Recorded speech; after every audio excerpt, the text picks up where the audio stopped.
My friends and I decided to go trick-or-treating this year. We were teenagers that wanted some candy and to TP some houses.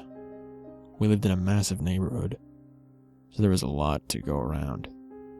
After 2 hours of going around the streets, egging and TPing houses, and a very lucky escape from the police, we were ready to end the night. We all stopped at a dark street. "Should we go?" one of my friends asked. "Okay, one more street," another friend replied. I started down the dark street, unable to see the end. There was something odd about this street, like it didn't belong. The houses were completely different from the ones in the neighborhood. The houses looked abandoned, and there were no lights either in the street or in the houses. "I've got a bad feeling about this, guys," I said.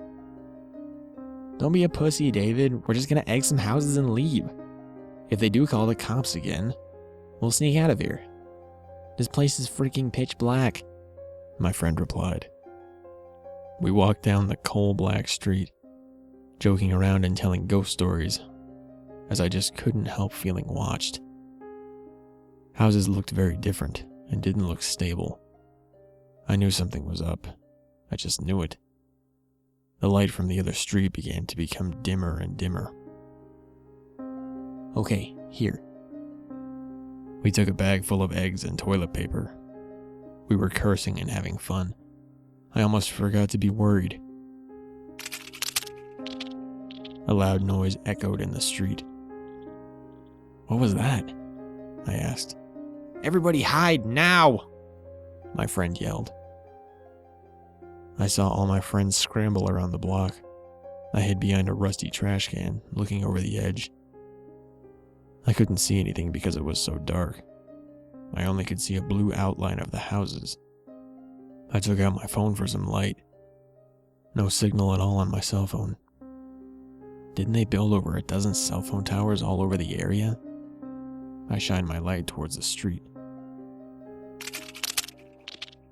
This time it was even louder. I pulled back and looked over again. All of my friends were there, standing in the middle of the street. "So what do you think it was?" I questioned, walking towards them. They didn't respond. "Hello?" "There's something about your soul I cannot take, but I'll find a way," they all said at the same time. "What the fuck?" They all charged towards me. I ran and ran. The darkness seemed to continue on forever. I didn't hear them chasing me, but I didn't stop. I kept looking for a source of light, or just anybody. I slammed my face into a wall. I got up to see a giant skyscraper outlined in blue, and a plenty fill of them. It was a city without light. I stood there completely shocked. A lot of questions flew through my mind. What just happened? Where am I? Can I get back? These questions flooded my mind. A loud growl roared behind me. I turned around to see wolf-like creatures blended in the darkness.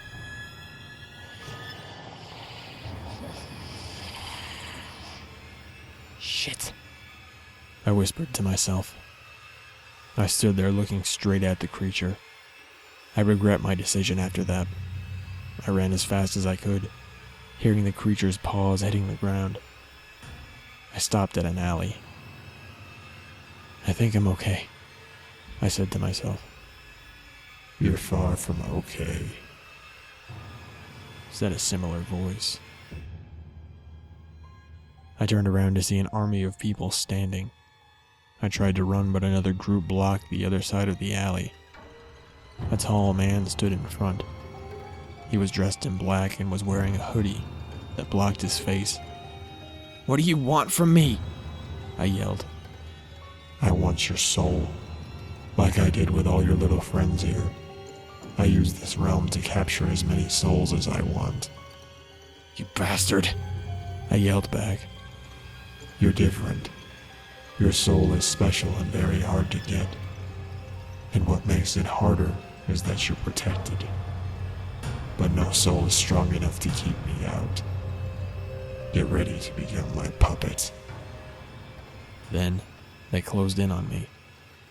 I felt like this was the end and that I was going to be made his puppet and I couldn't do anything about it. A stereotypical light shone down on me.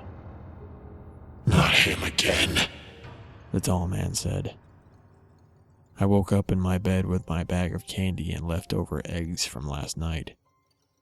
I looked at my digital clock and it read 7 a.m. November 1st, 2011. I laid there for a while and wondered if it was all a dream. Whatever happened, I'm safe now. I got up to get ready for school and saw a sticky note on my door saying, I haven't forgotten about you yet.